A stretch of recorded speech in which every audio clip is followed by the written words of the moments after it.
Hello guys, ഈ sport ടോക്സിന്റെ പുതിയൊരു വീഡിയോയിലേക്ക് സ്വാഗതം. നമ്മുടെ ഫസ്റ്റ് ഇൻഫോ തന്നെ വാലറൻ ചലഞ്ച് സൗത്ത് ഏഷ്യ 1 കോടി രൂപയ്ക്ക് മുകളിൽ പ്രൈസ് പൂൾ വരുന്നതിന്റെ സ്പ്ലിറ്റ് 1 ഡേ 8 മത്സരങ്ങൾ ഇന്നലെ അവസാനിച്ചിട്ടുണ്ടായിരുന്നു. വെലോസിറ്റി അവളുടെ അൺബീറ്റൺ ജേണി റൺ ചെയ്തുകൊണ്ടേയിരിക്കുകയാണ്. ഇന്നലെ റെക്കനിങ് ഈ സ്പോർട്സിനെയും ബെസ്റ്റ് ഓഫ് 3-ൽ 2-0 തോൽപ്പിച്ചുകൊണ്ട് ആ ഒരു പോയിന്റ് ടേബിൾ ടോപ്പ് തന്നെ അവർ നിൽക്കുന്നുണ്ടായിരുന്നു. സെക്കൻഡ് മാച്ചിൽ ആസ്ട്രിക്കിനെ 2-0 ടീം ഓറയും തോൽപ്പിച്ചിട്ടുണ്ട്. ഇനിയും ഇന്ന് 2 മാച്ചുകളുണ്ട്. അതിൽ ഫസ്റ്റത്തെ മാച്ച് ഒരു എൽ ക്ലാസിക്കോ അല്ലെങ്കിൽ ആരായിരിക്കും ആ ഒരു ടോപ്പ് എന്നുള്ള രീതിയിലുള്ള മത്സരമാണ് വരാൻ പോകുന്നത്. ആർഎൻടിഎക്സ് വേഴ്സസ് വെലോസിറ്റി. രണ്ട് ടീമുകളും ഒരു മാച്ച് പോലും തോൽക്കാതെയാണ് മുന്നേറിക്കൊണ്ടിരിക്കുന്നത്. ഇന്ന് നമുക്കറിയാം ആരായിരിക്കും ആ ഒരു അൺബീറ്റൺ ജേണി റൺ ചെയ്യുക, ആരായിരിക്കും ആ ഒരു അൺബീറ്റൺ ജേണി നിൽക്കുക എന്നൊക്കെ നമുക്ക് ആ ഒരു ഫസ്റ്റ് മാച്ചിൽ തന്നെ കാണാനായിട്ട് സാധിക്കുന്നതായിരിക്കും. ആൻഡ് സെക്കൻഡ് മാച്ചിൽ ഗ്ലോബൽ ഈ സ്പോർട്സിൻ്റെ അക്കാദമിക് ലൈനപ്പും റെക്കനിങ് ഈ സ്പോർട്സും തമ്മിലായിരിക്കും ഉണ്ടാവുക. നോട്ട്വിങ് ഗെയിമിങ്ങിൻ്റെ യൂട്യൂബ് ചാനൽ നിങ്ങൾക്ക് മാച്ചുകൾ കാണാനായിട്ട് സാധിക്കുന്നതായിരിക്കും. എൻ്റെ അടുത്തൊരു ഇൻഫോ നമ്മളെ BGAS 2025 2 കോടി രൂപ പ്രൈസ് പൂൾ വരുന്നതിന് റൗണ്ട് 4 ഡേ 3 മത്സരങ്ങൾ ഇന്നലെ അവസാനിച്ചിട്ടുണ്ടായിരുന്നു. ഗ്രൂപ്പ് 3-യുടെയും ഗ്രൂപ്പ് 4-യുടെയും മത്സരങ്ങളായിരുന്നു ഇന്നലെ ഉണ്ടായിരുന്നത്. ഗ്രൂപ്പ് 3-ൽ നമ്മളെ മലയാളിയായുള്ള ഈവിള് കളിക്കുന്ന JenXFM ഉണ്ടായിരുന്നു. അതുപോലെ തന്നെ നമ്മളെ മല്ലു ഓർഗയുള്ള മിത്ത് ഒഫീഷ്യൽസും മത്സരിച്ചിട്ടുണ്ടായിരുന്നു. ഗ്രൂപ്പ് 3-യുടെ ഓവറോൾ സ്റ്റാൻഡിങ്സ് നമ്മൾ നോക്കുകയാണെങ്കിൽ ഗോഡ്സ്റേൻ്റെ ആ ഒരു ഡോമിനേറ്റിംഗ് പെർഫോമൻസ് തന്നെയാണ് നമുക്കവിടെ കാണാനായിട്ട് സാധിച്ചിട്ടുണ്ടായിരുന്നത്. മാച്ച് 2 തന്നെ നല്ലൊരു പെർഫോമൻസ് കാഴ്ചവെച്ചുകൊണ്ട് അത്യാവശ്യം 15 പോയിന്റ് അതിൽ സ്വന്തമാക്കിയാൻ മാച്ച് 3 സാൻഡോക്കിൽ ആ ഒരു ഡോമിനേഷൻ തന്നെ നമുക്ക് ഗോഡ്സ്റേൻ്റെ ഭാഗത്തു നിന്ന് കാണാനായിട്ട് സാധിച്ചിട്ടുണ്ടായിരുന്നു. 13 ഫിനിഷസോട് കൂടിയുള്ള ചിക്കഡിനാണ് സ്വന്തമാക്കിയത്. ആ ഒരു പെർഫോമൻസോട് കൂടിയിട്ട് തന്നെ അവർ ക്വാർട്ടർ ഫൈനൽസിലേക്ക് ക്വാളിഫൈ എന്ന് ഉറപ്പിച്ചിട്ടുമുണ്ട്. ഈ ഒരു മാച്ചിൽ ഡെൽറ്റ PG സോളോ 5 ഫിനിഷസ് സ്വന്തമാക്കിയാൻ. സെക്കൻഡ് എത്തിയത് അലിബാബ റൈഡേഴ്സ് ആയിരുന്നു. അവരും മാച്ച് 2-ൽ 12 ഫിനിഷസോട് കൂടിയുള്ള ചിക്കൻ ഡിന്നർ അടിച്ചിട്ടുണ്ടായിരുന്നു. അതിൽ ടോട്ടൽ 27 പോയിന്റുമായിട്ട് ആ ഒരു സെക്കൻഡ് പൊസിഷനിൽ നിൽക്കുന്നുണ്ട്. തേർഡ് ഷോക്ക് വേവ് നിൽക്കുന്നുണ്ട് 25 പോയിന്റുമായിട്ട്.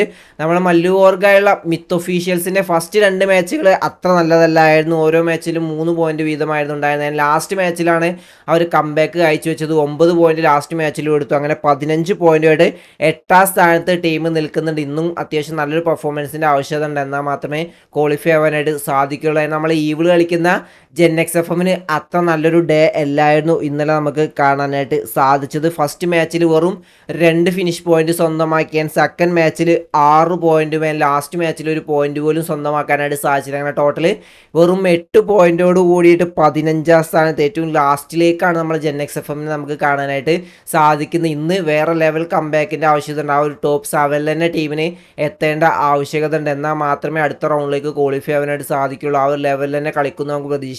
ഈവിളും നല്ലൊരു പെർഫോമൻസ് കാഴ്ചവെക്കട്ടെ എന്ന് നമുക്ക് പ്രതീക്ഷിക്കാം. ആൻഡ് ഗ്രൂപ്പ് 4-ന്റെ മത്സരങ്ങൾ നമ്മൾ നോക്കുകയാണെങ്കിൽ അവിടെ നമ്മുടെ മലയാളിയായുള്ള മാക്ക് കളിക്കുന്ന ജെനിസസ് ഈ സ്പോർട്സിൻ്റെ മത്സരങ്ങൾ ഉണ്ടായിരുന്നു. അതിൻ്റെ ഓവറോൾ സ്റ്റാൻഡിങ്സ് നോക്കുകയാണെങ്കിൽ 4M ഒരു അടിപൊളി കൺസിസ്റ്റൻറ്റ് പെർഫോമൻസോട് കൂടിയിട്ട് ആ ഒരു പോയിന്റ് ടേബിൾ ടോപ്പ് തന്നെ നിൽക്കുന്നുണ്ട്. മാച്ച് 1-ൽ 10 പോയിന്റോട് കൂടി തുടങ്ങിയാൽ മാച്ച് 2-ൽ 18 പോയിന്റും മാച്ച് 3-ൽ 6 പോയിന്റും, അങ്ങനെ ടോട്ടൽ 34 പോയിന്റോട് കൂടി ആ ഒരു കൺസിസ്റ്റൻറ്റ് പെർഫോമൻസോട് കൂടി H1 പൊസിഷനിൽ തന്നെ 4M നിൽക്കുന്നുണ്ട്. ആൻഡ് സെക്കൻഡ് നമ്മളെ മാക്ക് കളിക്കുന്ന ജെനിസസ് ഈ സ്പോർട്സും നിൽക്കുന്നുണ്ട്.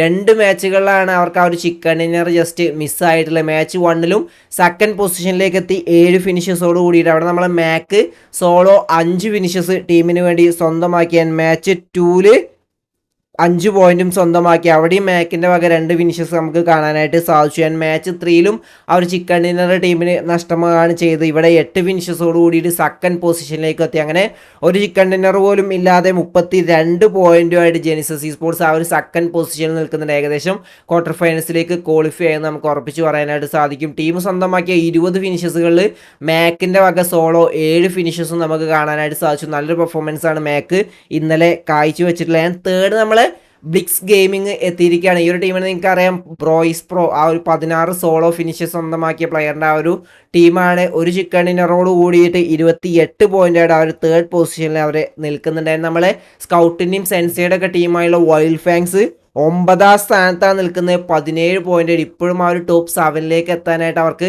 സാധിച്ചിട്ടില്ല. എക്സ്പെഷ്യലി ആ ഒരു പ്ലേസ്മെന്റ് പോയിന്റ് വളരെ കുറവാണ്. സെൻസേ IGL ടീമിനെ ആ ഒരു പ്ലേസ്മെന്റ് പോയിന്റിലേക്ക് എത്തുന്നതിൽ പരാജയപ്പെട്ടിട്ടുണ്ട്. ഡേ 2 ഇന്ന് ഇമ്പോർട്ടൻറ്റ് ഡേ ആണ്. ടോപ്പ് 7ലേക്ക് എത്തിയിട്ടില്ലെങ്കിൽ അവർ പുറത്താവുന്നുള്ള ലെവലിലേക്കാണ് നിൽക്കുന്നത്. അപ്പോൾ നല്ലൊരു കംബാക്ക് വൈൽഡ് ഫാങ്സിൻ്റെ ഭാഗത്തുനിന്നും ഉണ്ടാവുമെന്നും നമുക്ക് പ്രതീക്ഷിക്കാം. ഇന്നാണ് ലാസ്റ്റ് ഡേ വരുന്നത്. ഇന്ന് നമുക്കറിയാം ബാക്കിയുള്ള ടീമുകളുടെ പെർഫോമൻസ് അല്ലെങ്കിൽ ബാക്കിയുള്ള ടീമുകളുടെ പോയിന്റ്സ് ടേബിളൊക്കെ എന്താണെന്നുള്ളത്. അപ്പോൾ നിങ്ങൾ മാച്ചുകൾ മിസ് ചെയ്യാതിരിക്കുക.